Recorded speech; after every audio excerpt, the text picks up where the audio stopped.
Learning my intervals is literally one of the best things I have ever done as a musician and as a guitar player. I teach intervals a lot to my students, and it takes some time to really get a grasp out of all of them. So this is kind of dual purpose. I'll be able to give this to my private students as well, and maybe you can pick up on a few things here as well. This is just the introduction lesson, and in this lesson, I'm going to talk about what are intervals, why do we learn them, how does this affect us as a guitar player, and how are we going to practice all the videos in this series. And essentially, on each one of these videos, we're going to go through a different interval, and we're going to really explore it and spend some time with it to make friends with these intervals. You don't want to just memorize the names and what they look like. You really want to know these things. And I'm going to try and give you as many descriptions and metaphors and analogies as I can to kind of get an innate grasp on these things, because it's kind of esoteric. We're talking about distances between notes. That's what intervals are. So to really, intuitively understand that stuff is going to take a little bit of work, but I think we'll get there. So, like I said, an interval is the distance between two notes. You can guess that like the shortest distance between two notes on your guitar would just be from one fret to the next fret, all right?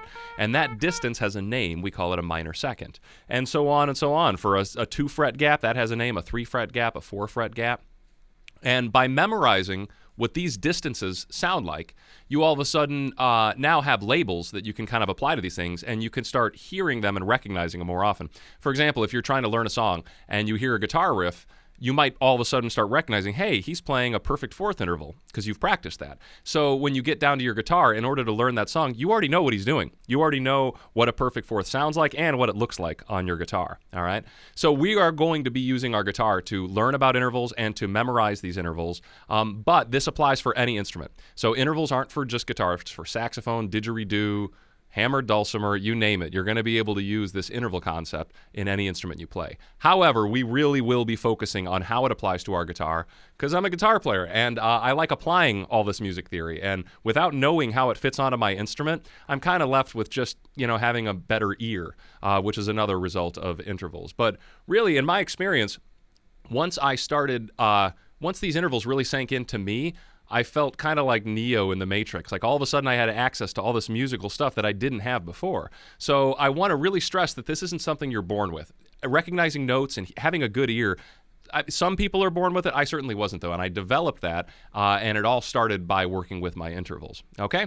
So basically, here's what it's going to come down to. Every single one of these intervals, we're going to memorize the name of it, the distance, the actual, fundamentals. What is it? What is the physical structure of this interval? We're also going to memorize what they sound like in ascending and descending order, and then we're going to be practicing each interval all on its own with our voice to see if we've got a good grasp of it. And then we'll also be talking about how they feel, and I think that's probably the most important thing here is how do these intervals feel? How can you recognize them without doing any calculations? How can you just intuitively recognize it? Okay? So every one of these intervals will be its own video, and I hope you get a lot out of this. Please let me know if there's any questions or comments going forward, but buckle up and get ready to learn some intervals.